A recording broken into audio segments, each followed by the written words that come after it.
Welcome back. ಮಲೆನಾಡಲ್ಲಿ ಮಳೆರಾಯಿನ ರೌದ್ರ ನರ್ತನ. ಒಂದು ಕಡೆ ಆತಂಕ ಜೋರಾಗಿದೆ. ನಿರಂತರ ಮಳೆಗೆ ತುಂಗಭದ್ರಾ ನದಿ ತುಂಬಿ ಹರಿತಾ ಇದೆ.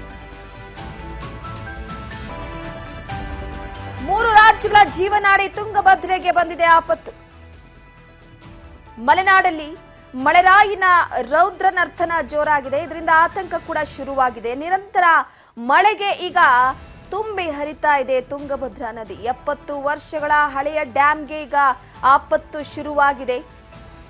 ಡ್ಯಾಂನ ಇತಿಹಾಸದಲ್ಲೇ first time chain link cut ಆಗಿರುವಂತದ್ದು. ಈಗ ಡ್ಯಾಂನ ಇತಿಹಾಸದಲ್ಲೇ 3 ರಾಜ್ಯಗಳ ಜೀವನಾಡಿ ತುಂಗಭದ್ರಾ ಜಲಾಶಯ.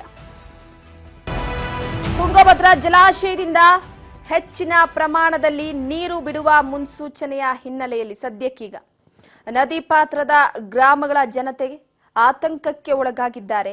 ಅದರ ಜೊತೆಗೆ ಈಗಾಗಲೇ ತುಂಗಭದ್ರಾ ಜಲಾಶಯದ ಕ್ರಸ್ಟ್ಗೆ ಚೈನ್ ಲಿಂಕ್ ಕಟ್ಟಾದ ಪರಿಣಾಮ ನದಿಗೆ ಹೆಚ್ಚಿನ ಪ್ರಮಾಣದಲ್ಲಿ ನೀರು ಬಿಡಲಾಗುತ್ತೆ. ಕಳೆದ 15 ದಿನಗಳಿಂದ ನದಿಗೆ ನಿರಂತರವಾಗಿ 1 ಲಕ್ಷ ಕ್ಯೂಸೆಕ್ ಅಧಿಕ ನೀರು ಹೆಚ್ಚಾಗಿ ಬಿಟ್ಟಂತ ಪರಿಣಾಮ ಕಂಪ್ಲಿ ಆಗಿರ್ಬೋದು, ಗಂಗಾವತಿ ಆಗಿರ್ಬೋದು, ಇಲ್ಲೆಲ್ಲ ಕೂಡ ಈ ನಡುವಿನ ಸೇತುವೆಗಳೆಲ್ಲ ಮುಳುಗಡೆಯಾಗಿವೆ.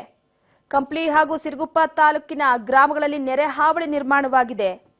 ಕಳೆದೊಂದು ವಾರದಿಂದ ನೀರಿನ ಪ್ರಮಾಣ ಕಡಿಮೆ ಆಗಿಲ್ಲ. ಸ್ವಲ್ಪ ಮಟ್ಟಿಗೆ ಕಡಿಮೆ ಆದ್ರೆ ಜನರು ನಿಟ್ಟುಸಿರು ಬಿಡುವ ರೀತಿಯಾಗಿತ್ತು. ಆದ್ರೆ ಈಗ ಜಲಾಶಯದ ಗೇಟ್ ಚೈನ್ ಲಿಂಕ್ ಕಟ್ಟಾದ ಪರಿಣಾಮ ಪುನಃ ನದಿಗೆ ಅತಿ ಹೆಚ್ಚಾಗಿ ಅಧಿಕ ನೀರನ್ನ ಬಿಡ್ಲಾಗ್ತಾ ಇದೆ.